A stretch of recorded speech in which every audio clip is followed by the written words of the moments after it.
ఏమన్నా విత్తనాలు కొనుక్కోవడానికి, మందు చల్లుకోవడానికి దానికి పనికొస్తుంది. కానీ ఓట్లప్పుడు గుర్తొస్తుంది ఈ ప్రభుత్వానికి.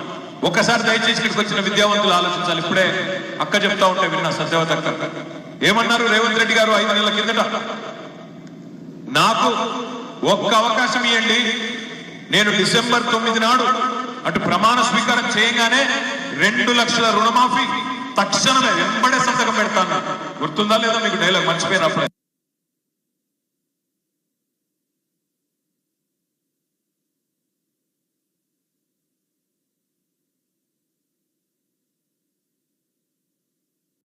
ఉండాలి, ఆ ప్రభుత్వాన్ని ప్రశ్నించే ఇంకొక వ్యవస్థ ఉండాలి అనే ఉద్దేశంతోనే శాసనసభ, శాసన మండలి, లోక్సభ, రాజ్యసభ అట్లా మన సిస్టంలోనే చెక్ బ్యాలెన్స్ ఉండాలి. ఆ బ్యాలెన్స్ తప్పితే ఒకవైపే లాగుతారన్న ఉద్దేశంతో ఈ సిస్టం పెట్టారు. ఇవాళ శాసనసభలో ప్రభుత్వానికి మందబలం ఉంది కాంగ్రెస్ పార్టీ. కాబట్టి వాళ్ళు ఇష్టం ఉన్నట్టు మేము చేసుకుంటా పోతాం. ప్రజలు మమ్మల్ని ఒకసారి గెలిపించినారు కదా, మేము మాట తప్పినా ఇచ్చిన 420 హామీలు మర్చిపోయినా మమ్మల్ని అడిగే వాళ్ళు ఎవరు అనే ధీమా వాళ్ళలో ఉంటుంది. మీకేం చెప్పినారు ఎన్నికలకు ముందు? ఒక్క రుణమాఫీ మాత్రమే కాదు, రైతు బిడ్డలందరూ గుర్తు చేసుకోవాలి. కేసీఆర్ 10,000 ఇస్తున్నాడు రైతు బంధు, నేను రాగానే 15,000 ఇస్తా అన్నాడు. అన్నాడా లేదా? అన్నాడు. మరి 15,000 వచ్చినాయి ఎవరికన్నా? ఆ 10,000 కనా కష్టం మీద మొన్న నాట్లు వేసినప్పుడు వేయాల్సింది, ఓట్లు వేసినప్పుడు ఇచ్చిండు. అదే విధంగా మళ్ళొక్కసారి గుర్తు తెచ్చుకోండి, కేసీఆర్ కేవలం భూస్వాములకే ఇస్తున్నాడు, నేను కౌలు రైతులకు కూడా రైతు భరోసా ఇస్తా అన్నాడు. ఒక్క కౌలు రైతు కన్నా వచ్చిందా రైతు భరోసా, రైతు బంధు? లేదు. కేసీఆర్ గారు రైతు కూలీలను పట్టించుకుంటలేడు, నేను రాగానే రైతు కూలీలకు నెలకు 1000 రూపాయలు ఇస్తా అన్నాడు. మరి ఒక్కటి కూడా ఇప్పటివరకు నెరవేరలేదు. ఎంత ధైర్యం ఉంటే ముఖ్యమంత్రికి పచ్చి అబద్ధాలు చెప్పి కూడా ప్రజలను నేను ఇంకా మళ్ళొక్కసారి పిచ్చోళ్ళని చేస్తా అని ఎంత ధైర్యం ఉండాలి, ఎన్ని గుండెలు ఉండాలి ముఖ్యమంత్రికి ఆలోచన చేయండి. ఆయన నిస్సిగ్గుగా చెప్తున్నాడు, మన లోక్సభ ఎన్నికల్లో 6 గ్యారెంటీలకు గాను 5 గ్యారెంటీలు అమలు చేసేసినా అంటున్నాడు.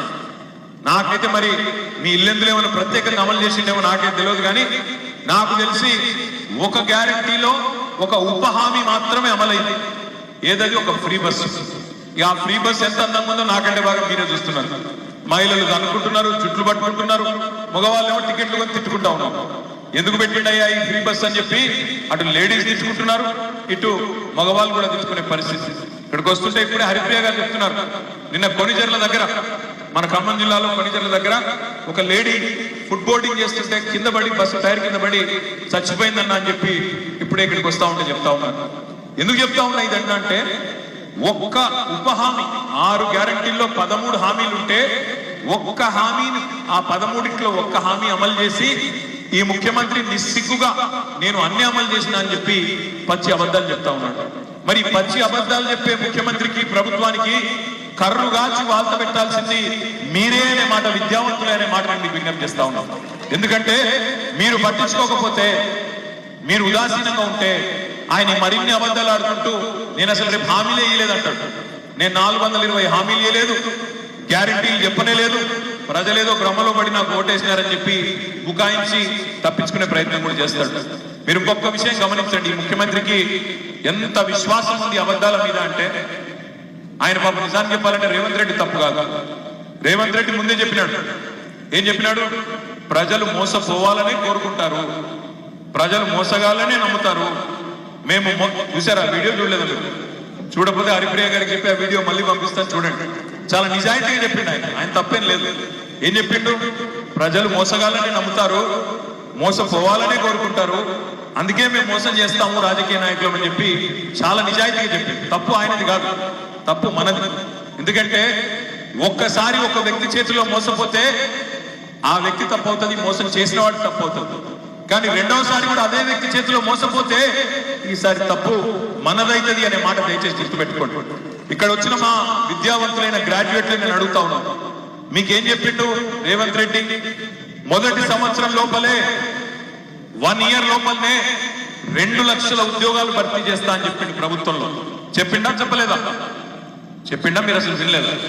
మీరు వినకుండా ఊరికే ఉద్దేశం 2 లక్షల ఉద్యోగాలు మొదటి సంవత్సరంలోనే భర్తీ చేస్తా అన్నాడు.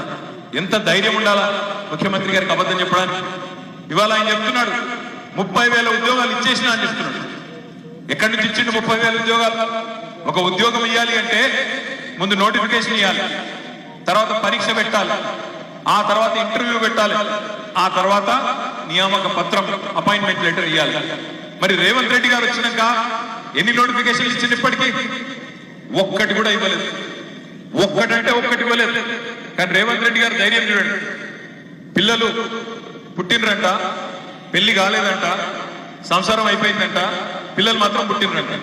ఎట్లా పుట్టినరా? నువ్వు నోటిఫికేషన్ ఇవ్వలేదు, పరీక్ష పెట్టలేదు, ఇంటర్వ్యూ కాలేదు, పిల్లలు ఎట్లా పుట్టిన స్వామి? ఉద్యోగాలు ఎన్నికలు వచ్చినాయి అంటే బుకాయిస్తున్నాడు, దబాయిస్తున్నాడు. 30,000 ఉద్యోగాలు ఇచ్చేసిన పో అంటున్నాడు. ఆయన ఇచ్చిన 2 లక్షల ఉద్యోగాల హామీని ఇవాళ మళ్ళొక్కసారి మిమ్మల్ని పిచ్చోళ్ళం చేయడానికి నోటికి వచ్చిన వాగుడు వాగుతా ఉన్నాడు. వాస్తవం ఏంటి అంటే ఆ 30,000 ఉద్యోగాల నియామకాలన్నీ జరిగింది కేసీఆర్ గారి ప్రభుత్వంలో. కేవలం కాగితాలు ఇచ్చింది రేవంత్ రెడ్డి గారు మాత్రమే అనే మాట నేను గుర్తు చేస్తా ఉన్నాను. అందుకే నేను చెప్పేది, ఈ ముఖ్యమంత్రి గారికి బుద్ధి చెప్పాలంటే ఆయన ఇచ్చిన మాట 2 లక్షల ఉద్యోగాల హామీ నెరవేరాలి అంటే ఆ 2 లక్షల ఉద్యోగాలు ఈ సంవత్సరం లోపలనే భర్తీ చేయాలనే ఒక ఒత్తిడి ఆయన మీద ఉండాలంటే దమ్మున్న ఏనుగుల రాకేష్ రెడ్డిని గెలిపించండి. గ్రాడ్యుయేట్ ఎమ్మెల్సీగా గెలిపిస్తే శాసన మండలిలో రేపటి రోజున గల్లా పట్టుకొని అడుగుతాడు, ఏమైంది నీ 2 లక్షల ఉద్యోగాల హామీ అని చెప్పి ఇల్లెందు గ్రాడ్యుయేట్ల తరఫున మీ తరఫున గొంతు విప్పి అడిగే సత్తా ఉన్న నాయకుడు. రాకేష్ గురించి కూడా ఒక 2 విషయాలు మీకు నేను చెప్పాలి. రాకేష్ రెడ్డి ఒక సామాన్య రైతు కుటుంబంలో పుట్టిన బిడ్డ. వరంగల్ జిల్లా వంగా పహాడ్ అనే గ్రామంలో వాళ్ళ నాన్నగారు ఒక రైతు కుటుంబంలో పుట్టి తాను పెద్ద స్థితిమంతుడు కాదు, ఐశ్వర్యం ఆగర్భ శ్రీమంతుడు కాదు, కానీ చదువుకున్నాడు. మీలాగానే బ్రహ్మాండంగా చదువుకున్నాడు. చదువుకొని మంచి మార్కులు ఇంటర్మీడియట్ లో సంపాదించుకుంటే బిట్స్ పిలానీలో సీట్ సాధించింది. ఏ పైరవి లేకుండా ఏం లేకుండా మార్కులు వచ్చినాయి కాబట్టి బిట్స్ పిలానీకి పోయింది.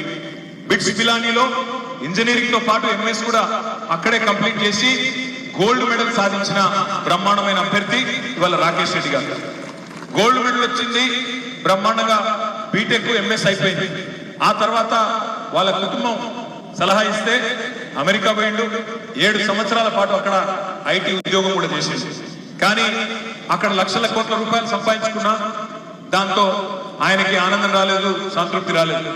నేను వాపస్ పోతా, మా తెలంగాణ కోసం కొట్లాడతా అని చెప్పి 10-12 ఏళ్ల కిందట తెలంగాణకు తిరిగి వచ్చి ఆనాటి నుంచి 2012-13 నుంచి 2024 దాకా భారతీయ జనతా పార్టీలో ఒక నాయకుడిగా పనిచేసింది. అప్పుడు ప్రభుత్వానికి వ్యతిరేకంగానే ఆనాడు కూడా పోరాటం చేసేసి, ఆనాడు టీఆర్ఎస్ ప్రభుత్వానికి వ్యతిరేకంగానే కొట్లాడిండు, పోరాటం చేసేసి, మొన్న మనం ప్రతిపక్షంలోకి వచ్చిన తర్వాత మన పార్టీలోకి వచ్చిండు. వచ్చి మళ్ళీ ఏం చెప్పిండు? అన్న కష్టకాలంలో నడిచి వచ్చిన వాడే నాయకుడన్నా, నేను ఈ రోజు మీతో ఉంటా, నేను మళ్ళీ ఈ ప్రభుత్వాన్ని ప్రశ్నిస్తా అని చెప్పి ఈ రోజు మనతో వచ్చి మనతో కలిసి నడుస్తా ఉన్నాడు. ఒకవైపేమో ఒక గోల్డ్ మెడలిస్ట్ మీకోసం నిలబడ్డాడు. అమెరికాలో ఉద్యోగం వదులుకొని ప్రజా జీవితంలోకి వచ్చిన ఒక విద్యావంతుడు మీ ముందున్నాడు. మరి కాంగ్రెస్ పార్టీ ఎవరు నిలబెట్టింది? ఈరోజు ఒక బ్లాక్ మెయిల్ 56 కేసులు ఇప్పటిదాకా ఆర్ఎస్ ప్రవీణ్ అని చెప్పింటాడు. మీరు వింటారు 56 కేసులు. అవి కూడా ఏం కేసులు? స్వాతంత్ర సమరోద్యమంలో పాల్గొన్న కేసులు కాదు, తెలంగాణ ఉద్యమంలో పాల్గొన్న కేసులు కాదు. మందిని తిట్టి బెదిరించి బ్లాక్ మెయిల్ చేసి మహిళల గౌరవానికి భంగం వాటిల్లించే దిక్కుమాలిన కేసులు, దౌర్భాగ్య కేసులు 56 కేసులున్న ఒక వ్యక్తి, ఒక బ్లాక్ మెయిలర్ ను కాంగ్రెస్ పార్టీ వాళ్ళ వత్తాసు పలుకుతూ మీ ముందుకు తీసుకొచ్చింది. నేను అందుకే అంటా ఉన్నా, దయచేసి పార్టీతో పాటు అభ్యర్థిని కూడా చూడండి. ఒక గుణవంతుడు, విద్యావంతుడు, గోల్డ్ మెడలిస్టు ఇవాళ మీకు అభ్యర్థిగా మీ ముందుకు వచ్చినాడు. మరి ఎవరికి ఓటేయాలనేది మీ విచక్షణ, మీ విజ్ఞతకు నేను వదిలిపెడతాను. ఇంకొక మాట కూడా దయచేసి గుర్తుపెట్టుకోండి. ఈ ప్రభుత్వం 2 లక్షల ఉద్యోగాలనే మాట మాత్రమే కాదు, ఏం చెప్పింది? అన్ని రాత పరీక్షలకు ఫీజు లేకుండా రాత పరీక్షలు నిర్వహిస్తామని చెప్పి ఈ ప్రభుత్వం చెప్పింది. ఆనాడు మనం ప్రభుత్వంలో ఉన్నప్పుడు కేసీఆర్ గారు ముఖ్యమంత్రి ఉన్నప్పుడు టెట్ పరీక్షకు 400 రూపాయలు ఫీజు పెడితే ఇదే రేవంత్ రెడ్డి గారు నానా యాగి చేసి 400 ఫీజు పెడతారా అన్నాడు. మరి ఇవాళ అసలు పరీక్ష ఫీజు లేకుండా పెడతా అన్నాడు. ఇవాళ టెట్ పరీక్షకు ఇదే రేవంత్ రెడ్డి ప్రభుత్వం 2000 రూపాయలు పెట్టింది ఫీజు. 400 ఫీజును 2000 చేసేసి, అంటే ఓడ మీద ఉన్నప్పుడు ఓడమల్లన్న, ఒడ్డుకెక్కినాక బోడమల్లన్న. ఇట్లాంటి కాంగ్రెస్ పార్టీకి కాంగ్రెస్ ప్రభుత్వానికి బుద్ధి చెప్పవలసిన బాధ్యత మన మీద ఉన్నదా లేదా ఆలోచించండి. మొట్టమొదటి కేబినెట్ సమావేశంలోనే మెగా డిఎస్సి వేస్తామన్నారు. కేసీఆర్ గారు డిఎస్సి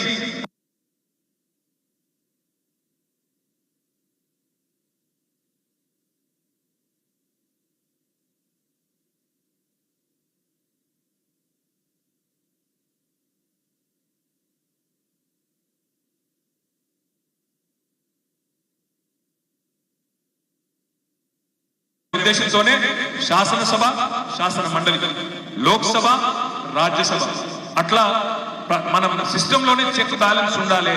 ఆ బ్యాలెన్స్ తప్పితే ఒకవైపే లాగుతారన్న ఉద్దేశంతో ఈ సిస్టమ్ పెట్టారు.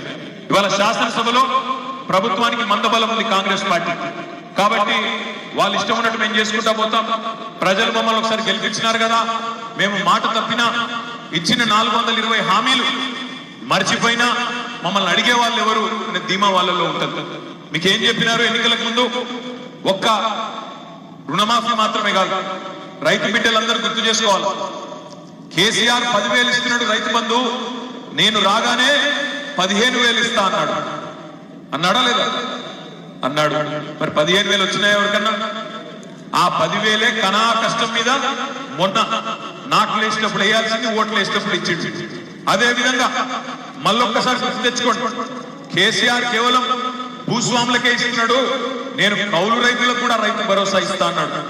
ఒక్క కౌలు రైతు కన్నా వచ్చిందా రైతు భరోసా, రైతు బంధు? లేదు. కేసీఆర్ గారు రైతు కూలీలను పట్టించుకుంటలేడు, నేను రాగానే రైతు కూలీలకు నెలకు 1000 రూపాయలు ఇస్తా అన్నాడు. మరి ఒక్కటి కూడా ఇప్పుడు నెరవేరలేదు. ఎంత ధైర్యం ఉంటే ముఖ్యమంత్రికి పచ్చి అబద్ధాలు చెప్పి కూడా ప్రజలను నేను ఇంకా మళ్ళొక్కసారి పిచ్చోళ్ళని చేస్తా అని ఎంత ధైర్యం ఉండాలి, ఎన్ని గుండెలు ఉండాలి ముఖ్యమంత్రికి ఆలోచించేయండి. ఆయన నిస్సిగ్గుగా చెప్తున్నాడు మన లోక్సభ ఎన్నికల్లో 6 గ్యారంటీలకు గాను 5 గ్యారంటీలు అమలు చేసేసిన అంటున్నాడు. నాకైతే మరి మీ ఇల్లెందులో ఏమైనా ప్రత్యేకంగా అమలు చేసిండేమో నాకైతే తెలియదు, కానీ నాకు తెలిసి ఒక గ్యారంటీలో ఒక ఉప హామీ మాత్రమే అమలైంది. ఏదది? ఒక ఫ్రీ బస్సు. ఇక ఆ ఫ్రీ బస్ ఎంత అందంగా ఉందో నాకంటే బాగా మీరే చూస్తున్నారు. మహిళలు అనుకుంటున్నారు, జుట్లు పట్టుకుంటున్నారు, మగవాళ్ళు ఏమో టికెట్లు కొని తిట్టుకుంటా ఉన్నారు. ఎందుకు పెట్టిండయ్యా ఈ ఫ్రీ బస్ అని చెప్పి అటు లేడీస్ తిట్టుకుంటున్నారు, ఇటు మగవాళ్ళు కూడా తిట్టుకునే పరిస్థితి. ఇక్కడికి వస్తుంటే ఇప్పుడే హరిప్రియ గారు చెప్తున్నారు, నిన్న కొనిజర్ల దగ్గర, మన ఖమ్మం జిల్లాలో కొనిజర్ల దగ్గర ఒక లేడీ ఫుడ్ బోర్డింగ్ చేస్తుంటే కింద పడి, బస్సు టైర్ కింద పడి చచ్చిపోయిందన్న అని చెప్పి ఇప్పుడే ఇక్కడికి వస్తా ఉంటే చెప్తా ఉన్నారు. ఎందుకు చెప్తా ఉన్నా ఇదన్నా అంటే, ఒక్క ఉప హామీ 6 గ్యారంటీల్లో 13 హామీలు ఉంటే ఒక్క హామీని, ఆ 13లో ఒక్క హామీ అమలు చేసి ఈ ముఖ్యమంత్రి నిస్సిగ్గుగా నేను అన్ని అమలు చేసిన అని చెప్పి పచ్చి అబద్ధాలు చెప్తా ఉన్నాడు. మరి పచ్చి అబద్ధాలు చెప్పే ముఖ్యమంత్రికి, ప్రభుత్వానికి కర్రు గాచి వాల్త పెట్టాల్సింది మీరే అనే మాట, విద్యావంతులే అనే మాట నేను మీకు విజ్ఞప్తి చేస్తా ఉన్నాను. ఎందుకంటే మీరు పట్టించుకోకపోతే, మీరు ఉదాసీనంగా ఉంటే ఆయన మరిన్ని అబద్ధాలు ఆడుకుంటూ నేను అసలు రేపు హామీలే ఇయ్యలేదంటాడు. నేను 420 హామీలు ఇయ్యలేదు, గ్యారంటీలు చెప్పనే లేదు, ప్రజలేదో భ్రమలో పడి నాకు ఓటేసినారని చెప్పి బుకాయించి తప్పించుకునే ప్రయత్నం కూడా చేస్తాడు. మీరు ఇంకొక విషయం గమనించండి, ముఖ్యమంత్రికి ఎంత విశ్వాసం ఉంది అబద్ధాల మీద అంటే, ఆయన పాప నిజాన్ని చెప్పాలంటే రేవంత్ రెడ్డి తప్పు కాదు. రేవంత్ రెడ్డి ముందే చెప్పినాడు. ఏం చెప్పినాడు? ప్రజలు మోసపోవాలని కోరుకుంటారు, ప్రజలు మోసగాలనే నమ్ముతారు. మేము చూసారా వీడియో? చూడలేదు మీరు? చూడకపోతే హరిప్రియ గారికి చెప్పి ఆ వీడియో మళ్ళీ పంపిస్తాను, చూడండి. చాలా నిజాయితీగా చెప్పిండు ఆయన తప్పేం లేదు. ఏం చెప్పిండు? ప్రజలు మోసగాలనే నమ్ముతారు, మోసపోవాలనే కోరుకుంటారు, అందుకే మేము మోసం చేస్తాము రాజకీయ నాయకులు అని చెప్పి చాలా నిజాయితీగా చెప్పింది. తప్పు ఆయనది కాదు, తప్పు మనది. ఎందుకంటే ఒక్కసారి ఒక వ్యక్తి చేతిలో మోసపోతే ఆ వ్యక్తి తప్పు అవుతుంది, మోసం చేసిన వాడు తప్పు అవుతుంది. కానీ రెండవసారి కూడా అదే వ్యక్తి చేతిలో మోసపోతే ఈసారి తప్పు మనదైతుంది అనే మాట దయచేసి గుర్తుపెట్టుకోండి. ఇక్కడ వచ్చిన మా విద్యావంతులైన గ్రాడ్యుయేట్లను నేను అడుగుతా ఉన్నాను, మీకేం చెప్పిండు రేవంత్ రెడ్డి? మొదటి సంవత్సరం లోపలే 1 ఇయర్ లోపలనే 2 లక్షల ఉద్యోగాలు భర్తీ చేస్తా అని చెప్పిండు ప్రభుత్వంలో. చెప్పిండా చెప్పలేదా? చెప్పిండా? మీరు అసలు వినలేదా? మీరు వినకుండా ఊరికే ఉద్దేశించారు. 2 లక్షల ఉద్యోగాలు మొదటి సంవత్సరంలోనే భర్తీ చేస్తా అన్నాడు. ఎంత ధైర్యం ఉండాలా ముఖ్యమంత్రి గారికి అబద్ధం చెప్పడానికి? ఇవాళ ఆయన చెప్తున్నాడు 30,000 ఉద్యోగాలు ఇచ్చేసినా అని చెప్తున్నాడు. ఎక్కడి నుంచి ఇచ్చిండు 30,000 ఉద్యోగాలు? ఒక ఉద్యోగం ఇవ్వాలి అంటే ముందు నోటిఫికేషన్ ఇవ్వాలి, తర్వాత పరీక్ష పెట్టాలి, ఆ తర్వాత ఇంటర్వ్యూ పెట్టాలి, ఆ తర్వాత నియామక పత్రం అపాయింట్మెంట్ లెటర్ ఇవ్వాలి. మరి